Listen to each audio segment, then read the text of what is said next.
Hello there everyone, and welcome to the finale of Super Thunderblade. We've been going across the world into various locales, defeating renegade guerrilla armies. In this episode, we're taking on their final base of operations. This, I guess it's a refinery, I think that's what it's supposed to look like. Now, you might notice that we are low on lives, because we messed up on the last area when fighting a guerrilla navy. Clearly there's a lot of these guys all around the place. But don't despair, we have a couple of things at our disposal that should help us. No, it looks bad, but just take it. Oh, wrong button. Too early. Right, we're going to put our name down as... I've gone the wrong way here, but we're going to put our name down as TJM, the Dark Man. There we go. And now we've got a couple of things we need to do on the opening menu to continue, because I'll be frank, we are going to cheat. First thing we're going to do is we're going to go into the options menu and we are going to turn the game down to easy. And I will explain why once we get into the game, but we're going to turn it down to easy. Is it cheating? Yes, especially at this stage in the game, but who cares? But now we're going to put in some real cheats. First thing we're going to do is we're going to input a level select code, which is 3 A's, up, down, left, right, left, down, up, start. And then from there we are going to go down to the options menu, hold down all of our attack buttons at once and the brake button, and then press start.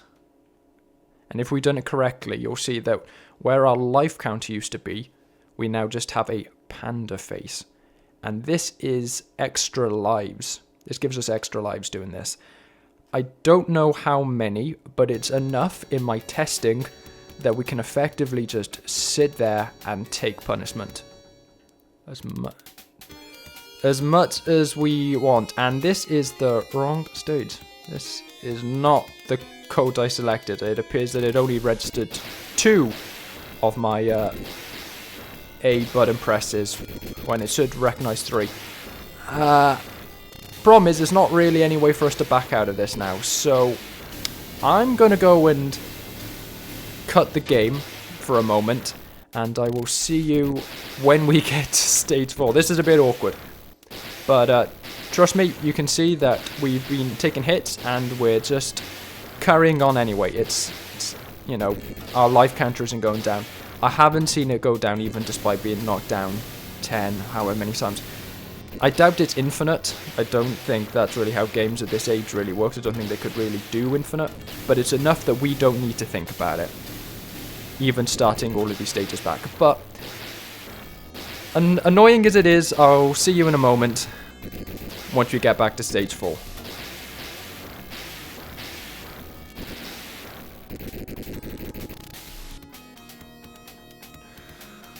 Oof.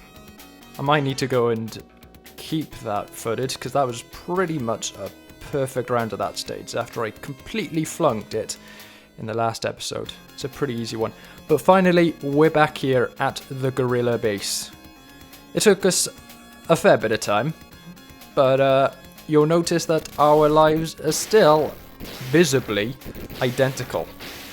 Because again, we have functionally infinite lives, even if numerically we probably have something like 50 or 99 or whatever. Considering how short the game is and how long the levels last and all the rest of that, we functionally have infinite lives. Now, I gotta be honest, I've changed the game to easy because that slows down the enemy projectiles. And I feel like this must be what the game's actually designed to be played on, not medium difficulty. Or, you know, medium's kind of what is accepted to be normal nowadays. But so much of the weird stuff that's happening in earlier episodes makes a lot more sense on easy difficulty.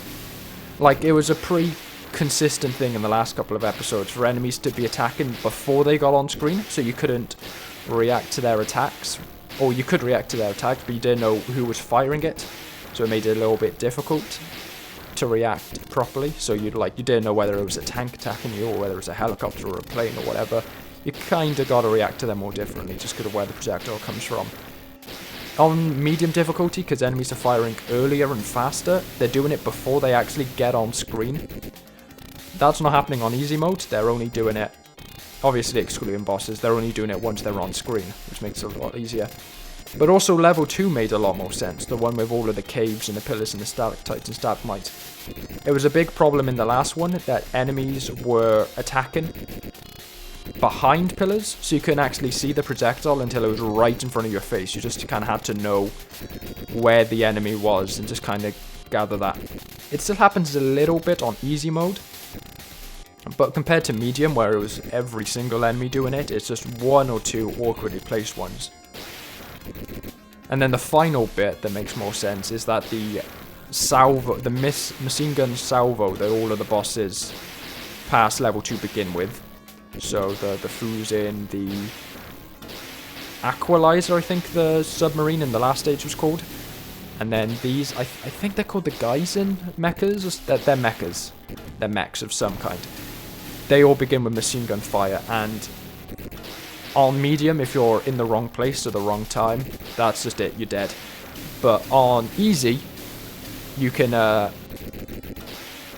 still kind of get around it. Obviously, you still need to try and avoid it, but for the most part, you can get around it. So it does feel, I can't remember whether easy is the mode the game defaults to, but it certainly feels like it was the one that it was designed around.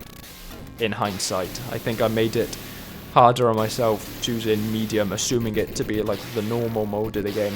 I don't even want to know what hard's like.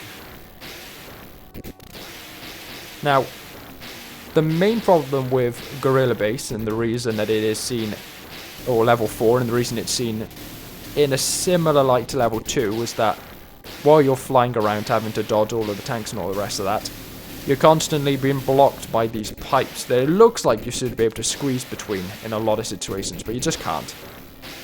You just have to fly over it or under it. I find the best way, if you're trying to do it legitimately, is to try and like hug the ground to like duck onto it and then jump back off of it. So like have the takeoff text appear and then jump off it. It doesn't work perfectly.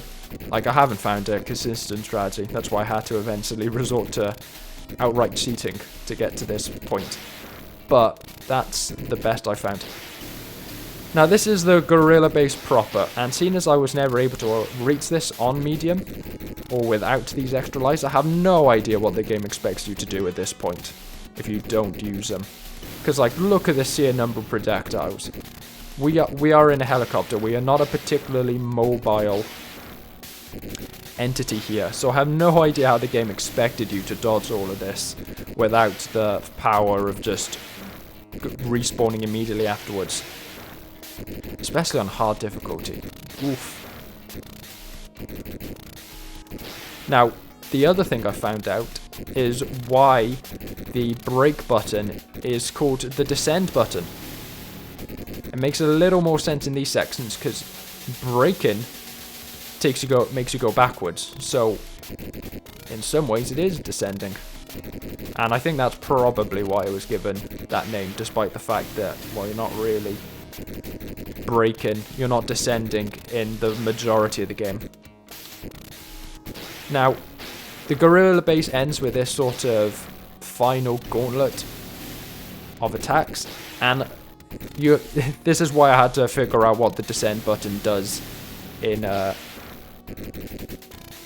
shmup sections, because you kind of got to go and inch yourself backwards to hit these mini cores, I suppose they are. I don't really know what they're supposed to be, but the turret firing to the side of the main ones, you kind of got to inch backwards to hit them, till eventually the main turret is left all alone, and you can see that its eye, if you want to call it that, is starting to change colour, until eventually it blows up and we're free to progress.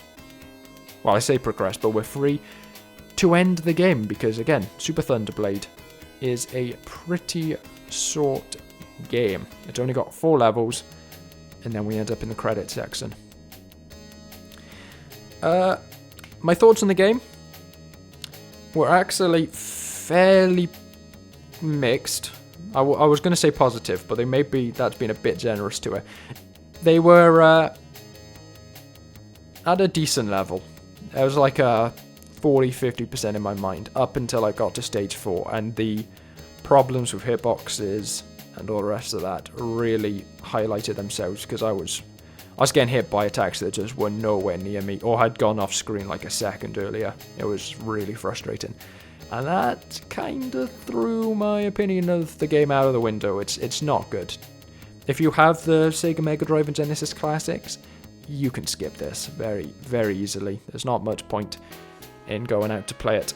Now, I could go and name myself the Jackman, but I did cheat, so I think we're just going to use 3 pandas to represent the fact that we did not do this legitimately. But with that, you can see that we got a load of score because, again, I had to go through stage 2 and 3 before I actually got to the final base. But with that, I can say that I hope you enjoyed the playthrough. I'll see you next time. For now, adios and ciao. This is what we're going to be playing next.